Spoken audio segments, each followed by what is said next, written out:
Muy buenos días. Vamos a comenzar con esta segunda parte de la clase 2. ¿Sí? Parte con la idea justamente de poder dividir entre lo que fueron todos los factores, todos los aspectos de conocimiento personal, y este caso un poco más aplicado para quien quiera acceder por ahí a métricas o tener más indicios, si se pueden decir, estadísticos o descriptivos por parte de su personalidad. ¿Sí? Puede acceder a estos cuestionarios, a estos test de conocimiento personal.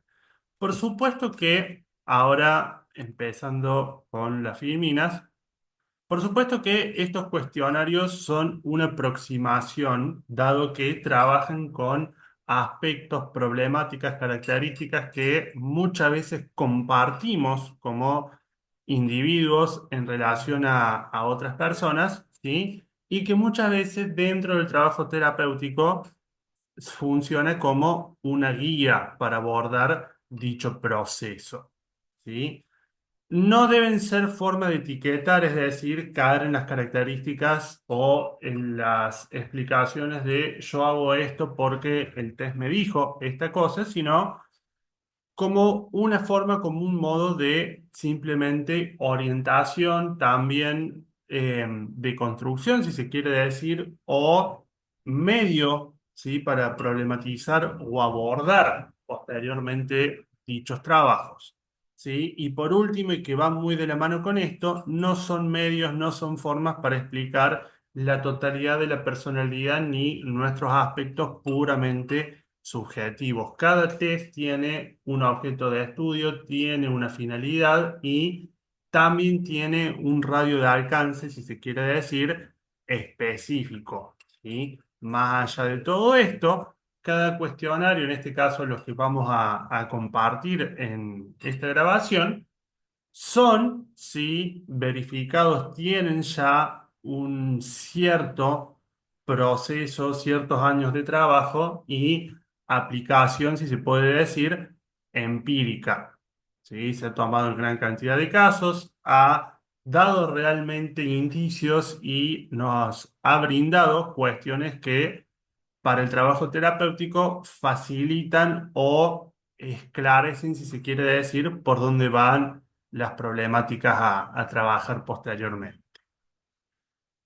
¿De qué cuestionarios hablamos? Si bien, por supuesto, existen muchos, y vamos a tocar en este caso lo que tiene que ver con tipos psicológicos y eneatipos. ¿Sí? Y vamos a comenzar ya con el primero, ahí que se había adelantado sobre la filmina. ¿Qué son los tipos psicológicos? Que es más específicamente el test llamado tipología MBTI, ¿sí? Esta forma, esta modalidad sigue los lineamientos de el área de la psicología analítica junguiana, es decir, la que tiene como referente a Carl Gustav Jung.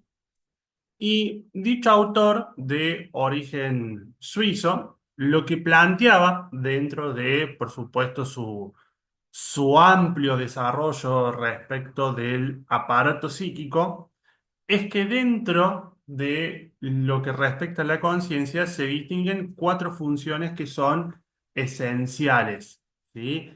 Que estas se dividen y se caracterizan entre aquellas que son racionales, que tienen la intersección del juicio, ¿sí? Dan un juicio de valor, como son tal el pensamiento y el sentimiento, y funciones de carácter irracionales, o mejor dicho, sensoriales, ¿sí? Que son, en este caso, la sensación y la intuición. ¿Por qué? Porque la información obtenida, en este caso por las últimas dos funciones mencionadas, son sin predominio o sin incidencia del juicio como tal. Simplemente es una información que nos viene por medio de los sentidos, ¿sí? Por medio de estas facultades y no actúa, a diferencia del pensamiento o el sentimiento, un juicio de por medio. Seguimos con esto.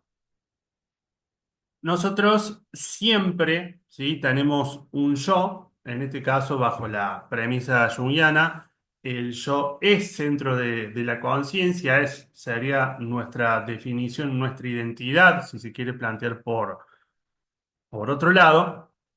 Y en ella siempre vamos a disponer, vamos a tener mayor naturalidad, mayor facilidad para el uso, la utilización de una función por las demás.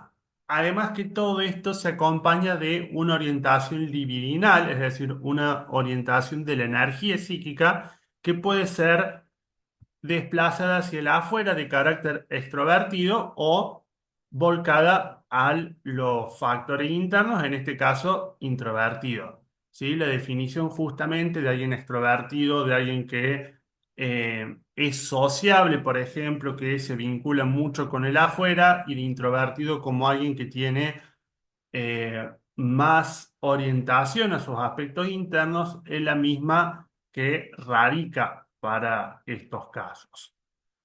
Los tipos psicológicos, sí, aluden justamente como definición general al modo de proceder natural del sujeto, y esto también va a referir a sus aptitudes, actitudes y aspectos de vital importancia a integrar. Es decir, podemos utilizar una finalidad pragmática, si se quiere decir, para saber con qué tipo de función nos es siempre más factible o más natural desarrollarnos en nuestra vida, y también del otro lado, por supuesto, siempre foco de trabajo terapéutico en este caso, qué aspectos más relegados al inconsciente por falta de uso consciente son los que eh, tienen vital importancia a trabajar para poder integrarlos progresivamente. De esta manera, ¿sí? Cada tipología consta de cuatro letras, ¿sí? Lo que nos dice en este caso es cuál es nuestra función principal, cuál es la orientación libidinal de la misma, si es extrovertida o es introvertida, qué funciones tenemos como auxiliares que tenemos con cierto grado de diferenciación, pero no tienen el protagonismo de la función principal, y cuál es aquella función que en mayor grado la tenemos indiferenciada, es decir, que se plantea como necesidad poder integrarla a nuestra conciencia. De esta manera, sí, ahora sí, bajo toda la combinación posible, existen 16 tipos bajo esta tipología, ¿sí? Los cuales, sí, se definen en cuatro letras, haciendo referencia cada una a lo siguiente. Las primeras, que pueden ser con letra E o letra I, ¿sí? Hablan de si la función principal es de orientación extrovertida o introvertida. La segunda y tercera letra aluden respectivamente a la función irracional de mayor implicancia y la función racional de también más relevancia. Justamente una de las cuestiones acá es que siempre por un principio de polaridad, nosotros siempre vamos a tener, además de la función principal, la función más indiferenciada, también dentro de las funciones racionales y irracionales, siempre vamos a tener una de mayor utilidad o de mayor uso por sobre la otra. ¿Qué quiere decir?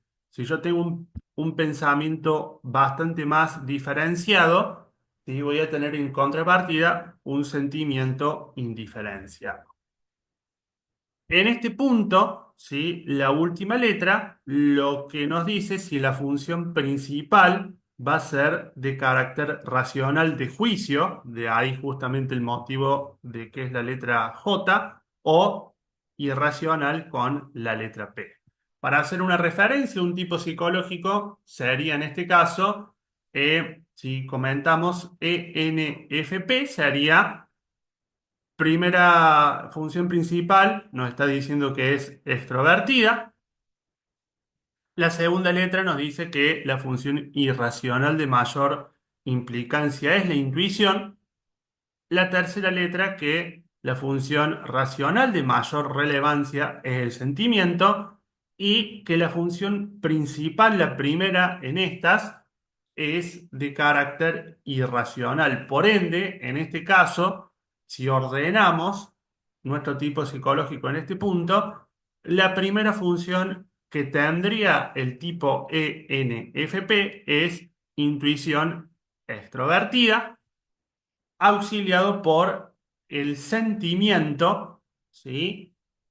En tercer medida, ya más indiferenciado, el pensamiento, y por último, ¿sí? Con carácter más inconsciente de menor uso, la sensación, ¿sí? Esto sería un poco en resumen cómo trata y cómo se terminan justamente ordenando las funciones respecto de la tipología y cómo arrojan los datos estas cuatro letras.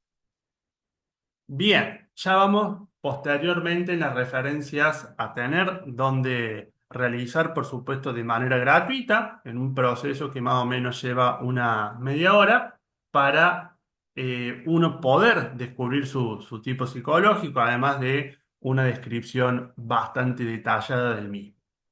Ahora vamos a pasar al segundo caso, lo que son los eneatipos, ¿sí? Tiene que ver con una cuestión, bueno, una tipología, un sistema de clasificación de la personalidad. Se puede decir un poco más abarcativo, en este caso, porque los eneatipos van a hablar tanto del pensar, el sentir y el actuar en el mundo. Hoy en día, este sistema es utilizado también en el trabajo terapéutico, muy relacionado, por ejemplo, a lo que es la terapia Gestalt, para mencionar un caso, como también es utilizado mucho, por ejemplo, en otras profesiones terapéuticas como el coaching, por ejemplo.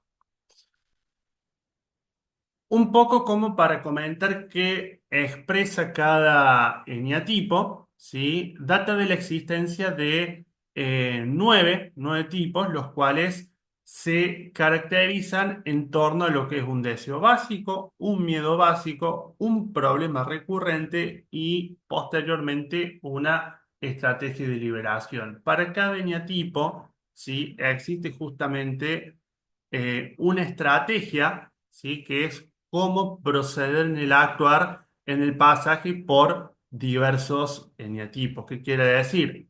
Vamos a suponer en mi caso personal o el caso de Alfon, ¿sí? Mi caso es un eneatipo 9, el de Alfon es un eneatipo 2. No significa simplemente que nos encasillamos en ese eneatipo y listo, sino que el trabajo posterior de integración, ¿sí? Va a ir pasando por diversos eneatipos para ir justamente integrando otros aspectos que contribuyan al enriquecimiento de la personalidad.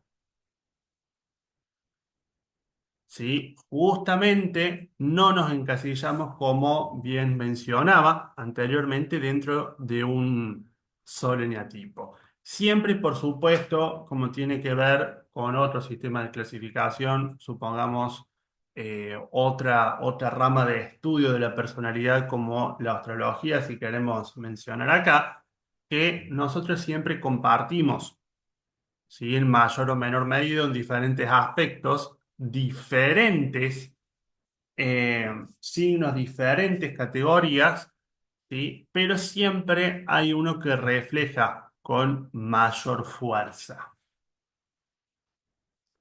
Por último, ¿sí? Para finalizar con esta breve llamada, pero que consideramos realmente válido tener a mano qué cuestionarios, qué formularios respecto del autodescubrimiento y conocimiento personal, ¿sí? Considerábamos acá de suma validez.